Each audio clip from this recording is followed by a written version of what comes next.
Quand on se promène près des chantiers de construction de nos jours, on a parfois l'impression de se retrouver au milieu d'une guerre de gang ou d'un film western. Ça tire de tous bords, tous côtés. Mais ce ne sont pas des revolvers, ce sont des fusils à clous, comme on les appelle.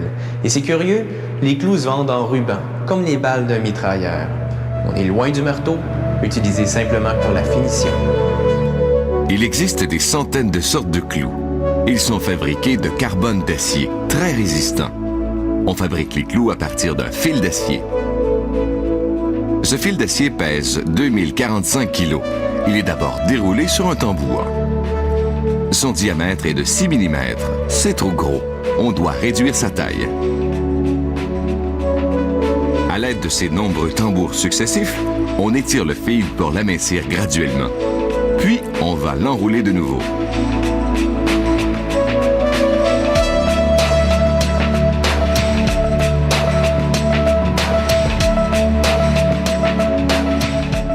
Ce rouleau comptera, une fois rempli, 23 500 mètres de fil pour un poids de 1136 kg. Le fil possède désormais un diamètre de 2,84 mm. Il a donc été réduit de moitié. Maintenant, on va couper le fil en petites tiges.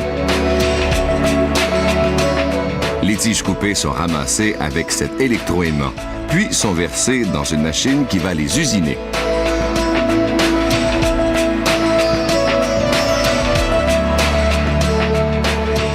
Les tiges sont ici usinées en clous.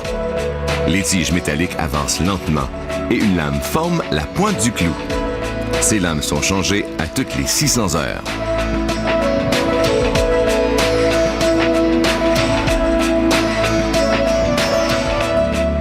Cette machine forme la tête des clous en aplatissant, avec une très forte pression, le bout de la tige.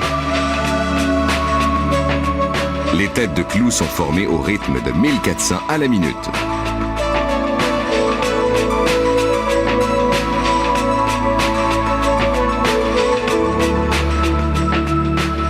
Les clous sont maintenant terminés.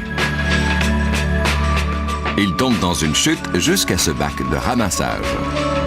Les clous sont vendus au poids ou déjà insérés dans un rouleau de plastique, comme on peut le voir ici.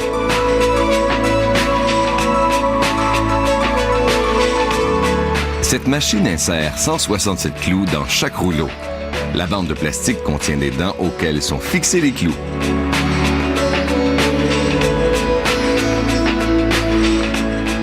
On manipule les rouleaux avec des gants, car l'après appliqué sur les clous n'est pas encore sec.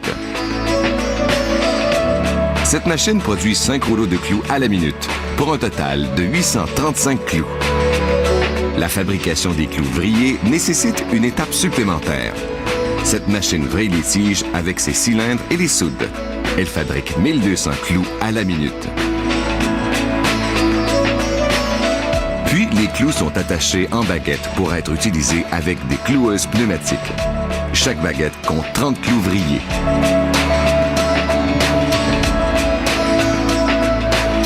Afin d'accroître leur retenue à la pose, les clous vrillés sont enduits d'une résine qui sèche durant 4 minutes. Voici la cloueuse qui emploie les clous fixés sur des baguettes. La cloueuse plante les clous d'un seul coup, au toucher du doigt.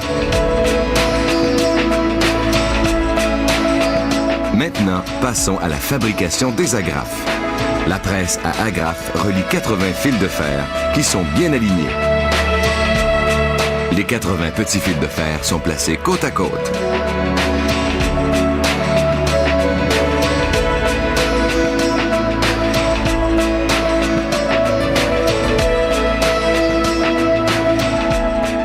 Puis, les fils ressortent, bien fixés les uns aux autres.